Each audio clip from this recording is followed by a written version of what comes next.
Hi everybody, welcome to Snap Vegan. We're eating on the cheap, doesn't have to kill you.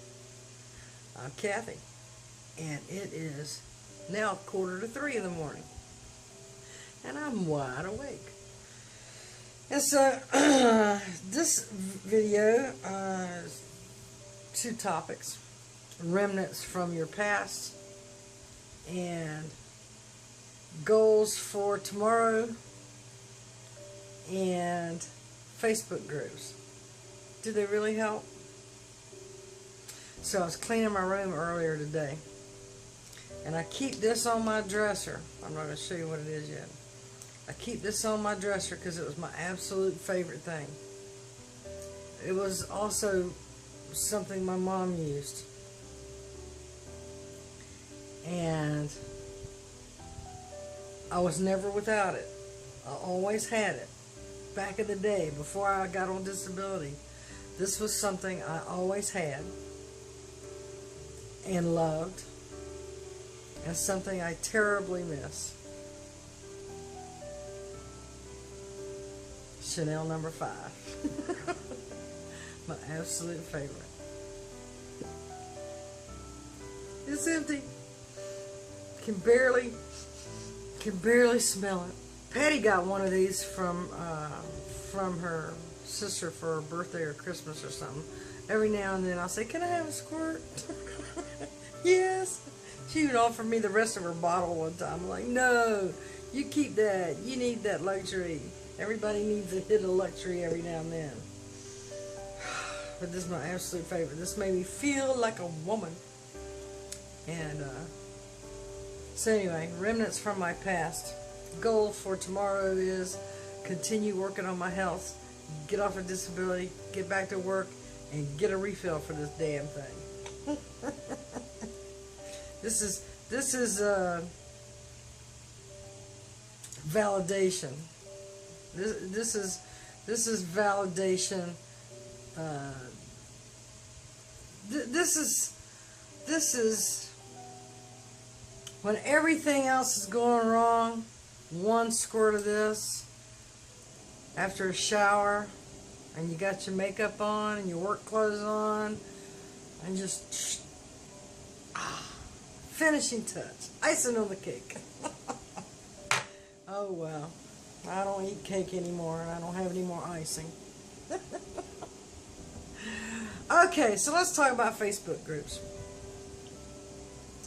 So when I first started this journey, it was 2 weeks before, it was actually the Monday of Thanksgiving week in 2016. And, you know, I've told you the story before. We just gotten back from the sentencing hearing for the people who murdered my granddaughter. And the airplane ride was absolutely miserable because I was too damn fat for the seat. And that's when I decided something had to change. Not to mention I was feeling so crappy, something had to go, something had to give. That's the short of it. That's the short version. But then after I watched Forks Over Knives, and then I saw Plant Pure Nation, to see it put in action in a whole town with people with various problems, and it worked. I'm like, okay, that's it. That's what I'm going to do. And then so the very first book I ever ordered was Forks Over Knives cookbook. Now, I have never made a recipe out of a cookbook that worked out exactly like you thought it was going to work out, you know, because, you know, either A, you don't have all of the ingredients it calls for, and in those early days I hadn't like cleaned out my environment yet. So it only took me 2 days to decide to just clean out my environment, by the way. I just did it. Except for the half and half for my coffee. We all know that. But between that decision, getting that book, going through the cookbook, looking for different ideas of how to make this or that or the other and whatever else. I just started doing it and picking it up and getting, I like vegetables anyway, so it wasn't a big transition. I mean, that part of it was not a big deal for me. My favorite thing was a ribeye steak and, barbecue ribs and pork chops. That was hard to let go of. But I just focused, okay, barbecue ribs. I can replace them with barbecue beans. And that's what I did. And although in the very beginning, the barbecue sauce wasn't as compliant as what I'm using now, it was still much improved, a big improvement over what I was eating before. Anyway, the weight just started falling off. And so up until the time I had my surgery for my wrist and my elbow, I had gone from like 310 pounds down to 260. So that's what, 50 pounds. Took a year to do. Okay. Not quite a year. But still, I think that's pretty good. I mean, it's a marathon. I mean, it's a marathon. It's not a sprint. And then after that, I had my surgery, got lazy. Well, not got lazy, just couldn't use my damn hand. Things got harder, and I was looking for easier ways to cook and this and that and the other, and go to the Facebook groups and try to get some support there. I mean, there's so many food police there. Oh, you're eating this. That's not healthy. This ain't this. That blah, blah, that blah. People fighting and, arguing over Dr. McDougall, Dr. Bernard, Dr. Esselstyn, forks over knives. I mean, it was a pissing match. Screw you all. And, hey, Rip Esselstyn even blocked me from Forks Over Knives group for a while until I sent him an email. Like, dude, why am I blocked from this group? Because I did that 10-day challenge. And I'm like, people were giving conflicting advice. I'm like, look, I'm trying to do this thing. Will you make up my damn mind for me? And I guess I got so contentious, he kicked me out. But damn, be consistent at least, You got people seriously wanting to do this thing. You got this advice and that advice and everything, In a group like Forks Over Knives, official group, or official group of Esselstyn, or official group of anybody, Barnard or McDougall, to me, the only advice that should be given should be coming from the official people, not from the group members. Because that's where things go bad. When you get this advice or that advice or, whatever, everything's conflicting and everybody gets pissy about oil or salt or sugar. I mean, I was a part of a group that was just, oh, no salt, no, Dr. McDougall says no salt, no oil, no blah, blah, no. And then Dr. McDougall just pretty much had it and said, yeah, you can have salt, you can have sugar. Just don't be stupid with it, And no, olive oil is not healthy. And, I mean, he even got upset about it.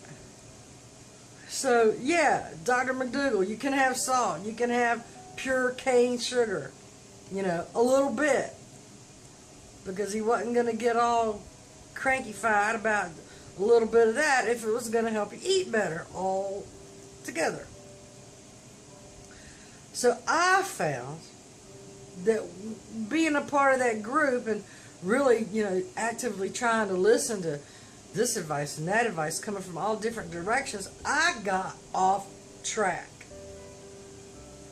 Because I was listening to this person saying do this, and I was listening to that person say do that, instead of sticking to the main people and listening to what they say instead of what the peanut gallery says. Is that your experience too? comment below, because I am at the point now to where, I have to, restart, rejuvenate my enthusiasm for this. So, reason I'm up so late is because I just did another marathon on Netflix, and I watched Forks Over Knives again. And I watched What the Health again. And, Cowspiracy, I don't need to see the animal gore and all that kind of stuff. I need to stick to the purpose of me eating better. Has to be health related, and I love animals. I do. But that is all secondary. That is just a side effect of eating better anyway. Plant-based.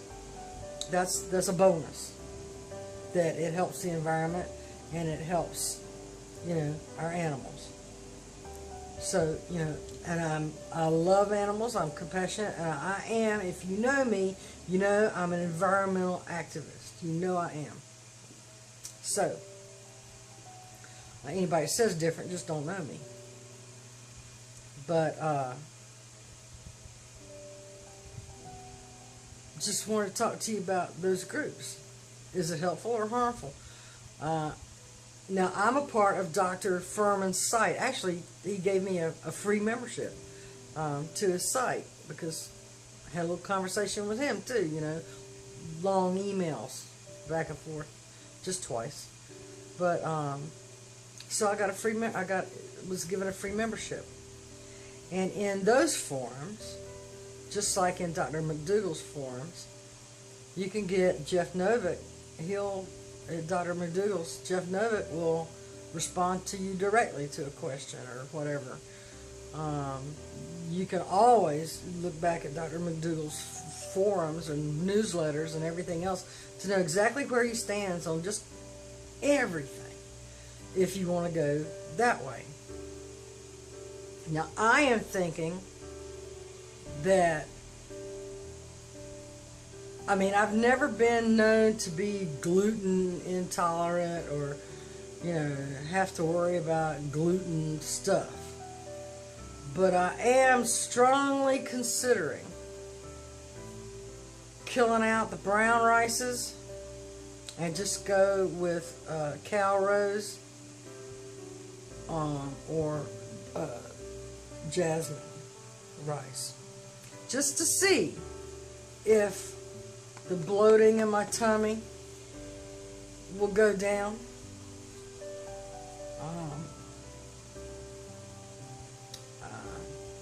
As a trial thing. But, I haven't gotten sick from it. But if I wanting to lose weight and get rid of the bloaty stuff, and I'm going to probably try that. But I've got so much brown rice here to go through yet. I got to use up what I have. I'm not going to waste or throw away the food. It doesn't make me sick or anything like that. So after I've gone through all of my brown rice, I'm just going to stick to cow rose or jasmine, I think, or basmati, or, not just plain long grain white rice. I'm not going to do that one.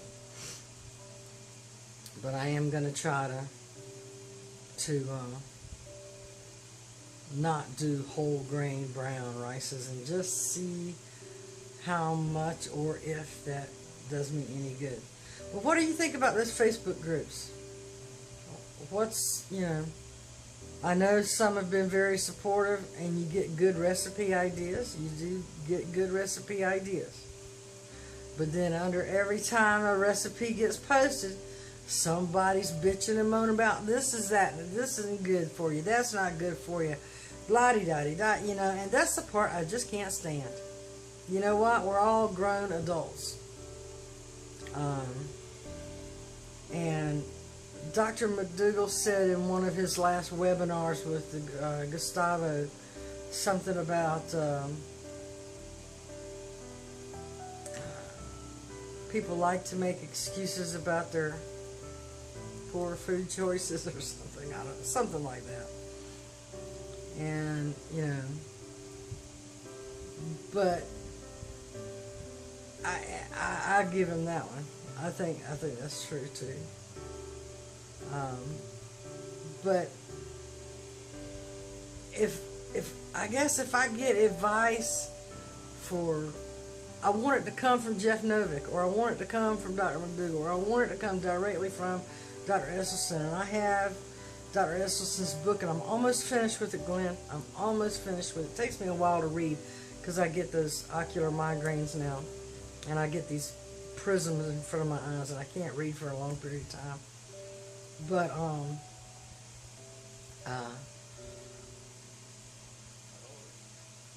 that I want to get my information from them directly. And if I'm in an official group of one of them, I just think their staff should man those groups and be the ones to respond and be the ones to post new information and stuff like that. It's like they set the group up and then they bail on it. And I want, consistency, I guess. Just like Kim Campbell, she's got, Plant Pure Chef, but she hardly posts anything. Hardly ever. I mean, it's anymore, it was like a rare occasion. She didn't post videos for a long time, much less, cooking videos. I did share one in the Snap Vegan Facebook page the other day that, was a pretty good idea about banana milk that she got from her nieces and, her nieces. So, or maybe her daughters. I think, is it her daughters or her nieces? Raina and, I don't know, the two girls. The two Campbell girls. The twins. But, let me know what you think. I'm running out of memory here on my phone. So, let me know what you think about the Facebook groups, because I'm ready to just throw them all out the window and just get back to the books and revisit and do it that way, because I was doing so much better without them. I think if we just look at the recipes from the official groups, or the newest study, or this or that, Dr. Greger, Dr. Greger he'll report the facts on current research, but he doesn't really give advice. He reports the facts, which is good. He's like a health journalist. He just reports the facts. And just get back to the basics of things instead of going into these groups and get more confused. Now, I like Well Your World. I like Dylan and Elise. He's got great recipes. And I mean, if you like pico, he's got 1,000 of those, and nacho cheese. He's got great recipes there. If you're going for different recipes, that's a good thing. But if you're going for support,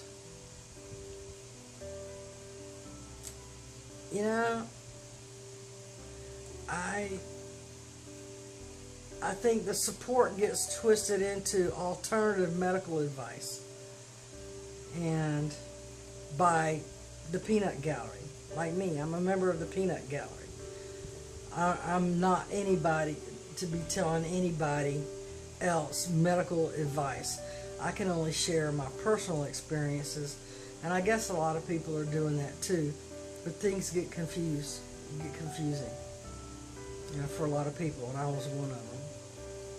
So I think I'm going to just go back to the basics for me. But it really takes a lot of constraint on my part not to just blast somebody in those groups for like, stop being the damn food police. It makes my blood pressure go up. Oh, let people learn, Let people learn. Use Google too. Use Google. Go Google Dr. McDougall, Dr. Barnard. See what they have to say on something before you ask somebody else. And Dr. Doug Lyle, he's great at the emotional support end of things. He's great at helping you work through those kind of things. So is Jeff Novick.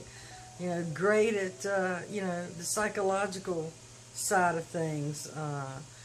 Dr. Lyle is the best at it. He really is. Go to his site, and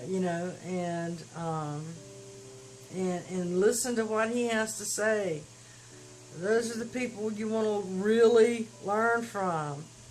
And, just like me in this channel, I'm sharing my personal experiences. I'm sharing with you my emotions, though. So you have to realize a lot of what I say, I feel, it's just, that's what I'm feeling. That's what I'm thinking. That doesn't mean I'm right. It doesn't mean I'm wrong. I'm just telling you how I'm feeling. Because, I don't know. Let me know below what you think. Okay?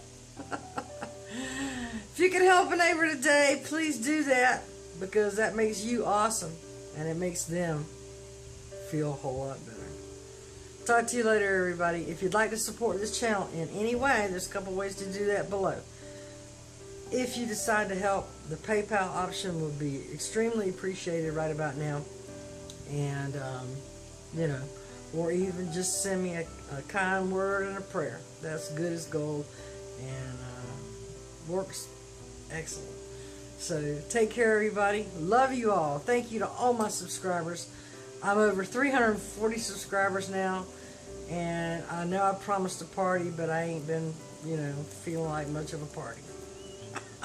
On my shoulder, I don't know. I'm just not even going to make an excuse. I just haven't felt like the party. So, but we're going to have one. I promise. Okay? Take care, everybody. Love y'all. Good night.